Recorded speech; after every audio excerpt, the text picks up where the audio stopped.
is Jon Dette. All right. So the bands you've best been known for have been thrash metal bands. What got you into this genre? Well, I started playing drums when I was 13, and I got my first drum set at 14. And my parents were divorced, and so I asked both of them for a drum set. I figured I'd get at least one out of the deal. I wound up getting one for each of them. So I actually, from day one, I started with a double bass drum set. And then that same birthday, my brother got me the Anthrax Fistful of Metal record that had just come out. And I had already kind of been listening to metal, like Judas Priest and bands like that. But when I heard that Anthrax record, it had just come out, I think maybe 3 months before my birthday. And so when I heard that, it was just, that it just changed me. Like, I'd never heard double bass drumming like that before. And so it was literally like that. I saw my path in drumming as soon as I started listening to that and playing at the same time. And ever since then, literally from day one, I've been playing that style of music. So, and now I'm just extremely fortunate to play for some of the bands that have influenced me, from day one. So, but yeah, it's I've tried playing other styles of music, but I start getting like that ADD thing going on or something like that. I hardly listen to metal anymore. There's a little bit of metal that I'll listen to. What are you listening to then? Right now? Yeah.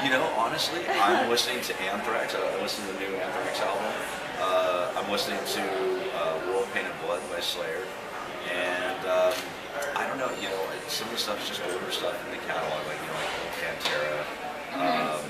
I don't know, I might pull up something like Fate's Warning, some old school stuff, but anyway, yeah, so. Awesome. All right. Well, so you were playing with Anthrax and Slayer simultaneously. How did you manage rehearsing and touring with two of the big four at the same time? Well, I had actually worked with Anthrax in, you're talking about Australia, when we went to Australia for the Soundwave Festival. And I had just gotten off tour before that tour started with Anthrax. So I was really familiar with already their music and just knowing it from so many years. And the same with the Slayer thing. I mean, I only had 3 days to rehearse with them before going to Australia to do that tour. But I had known the songs for years, and I don't know if you know that, but I was actually in Slayer back in the 90s. So I'm very familiar with playing those songs, and when I listened to them again, it was like I never forgot them. But yeah, again, it just falls back to the fact that I'm such a fan of both of those bands that I've listened to the music not just to try and learn it for drumming. It was part of my daily life. That's when I was a kid. I listened to metal not every day, but every hour. I was like nonstop. And those were the bands that I listened to: Metallica, Anthrax, Slayer, Megadeth, Testament. So it's definitely helped as far as memory retention and learning the songs.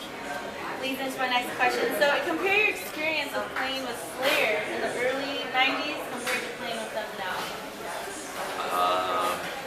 Well,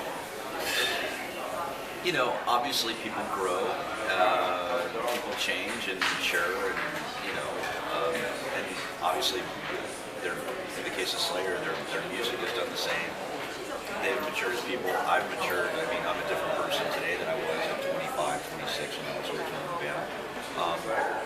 I think that things are much more, despite what's happened with Slayer in the recent years, they've become much more relaxed as people, and maybe not so uptight with things. I think when I joined the band back in the 90s, it was kind of a tense time for them. There was a lot of things going on, not only with them, in their camp internally, obviously with drummer changes and things like that, but also just the music industry. Back in the 90s, it was, you know, it was grunge. That was the big thing, and metal was dead. And you know, and Slayer and Testament, and they were still pushing forward, trying to make it happen back then. But it was, you know, it was a different story than it is today. So I think, you know, I think everything's just a little, you know, metal's obviously much more popular right now than it was back then, I think. It is. And it's coming back. It's been coming back, yes. And so, you know, it's just, like I said, everybody's more mature, and I think that our experience on stage now that we just had was such an amazing experience, just because we all knew each other. It was almost like a reunion, so to speak, and it was a reunion under such unfortunate circumstances, but under those circumstances, an amazing result happened, you know, and so yeah, and again, it's just an honor and a privilege to be part of their history. What is the highlight of being a part? What is the highlight of being a part of the Trump Bonanza? A highlight. Well, I'll be at the Drum Channel tonight, being streamed live at 5:30 p.m. Pacific Standard Time. Yeah, this is kind of a new territory for me to actually step out of a band environment and just be kind of naked, so to speak, you know, with just me and drums and nobody else, and it's something I've actually been wanting to get into for a long time, and so I'm hoping that this segues into possibly getting a DVD done later on, and maybe doing more things, drumming on an individual level as opposed to you know, a band level. I mean, of course I love playing with bands, but I think the highlight for me would be the Drum Channel tonight doing the stream. And how did you get involved? There's this pesky, annoying man named Thomas Lang. Let me tell you about Thomas Lang. No, I've been friends with Thomas for several years now. Actually, a mutual friend of ours, Jason Bittner, a drummer for Shadows Fall and also filled in for Anthrax, actually introduced us years ago. And his wife, beautiful, lovely wife, Elizabeth. And yeah, I mean, we just, you know, we hit it off, and we were, you know, kind of became buddies, and so as his camp started happening, you know, he asked me to be involved in his first drumming boot camp, which was a few years ago. And so I've been a guest instructor at those camps, and then this Bonanza, he asked me if I could do this, and I literally just got back into you know, I just got back from Europe 4 days ago now. So yeah, I just arrived here like 2 days after I got back. So yeah, so the timing was right, and yeah, it's an awesome experience. I love being part of it. Great. And so, what do you want your students to take away from your lessons, the experience? Well, I'm teaching obviously a very specific style of music, metal, you know, and I've made it really clear to everyone I'm not a jazz player. I'm not a fusion guy. I'm not this session guy that you know, plays a little bit of this style of music or this style of music. I'm a heavy metal drummer, and I'm an old school drummer that actually hits. I don't rely on triggers, and it's not a technical thing, it's an attitude and a feel that goes behind it as well. So a lot of the things that I'm teaching them are obviously not to rely on technology, and if they're going to try the style of music, don't be shy, you know, hit those things. And the exercises that I'm showing them are real exercises that they can take to actually advance their speed and their stamina and endurance.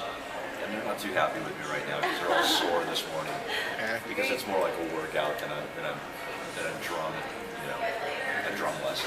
So yeah. What can we expect from you this summer? Well, I am actually, how will I word this? It's possible I will be working with Anthrax again later this year, so if that happens, I'm looking forward to that, and that will keep me busy for the next next several months. And then I'm involved with another project called Animetal USA, which is this fun Japanese themed. It's all based on Japanese anime, and it's specific towards Japan right now, obviously. But it's with me on drums, Rudy Sarzo on bass.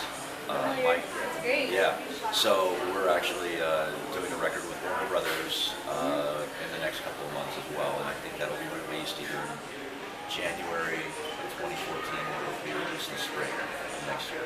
So yeah, and then they're talking about us possibly doing Loud Park later this year. I don't know if that's not confirmed yet, but yeah, you'll be seeing either way the world, whether they want to. We'll be seeing more of Animetal USA later in the year, so yeah. Was there anything else you would like to add? No, just I'm looking forward to doing the camp, and hopefully for people I might see over in Europe later this next month and in August. Look forward to seeing you then. Great. Well, thank you so much. That was awesome. Thanks for taking the time, Raquel.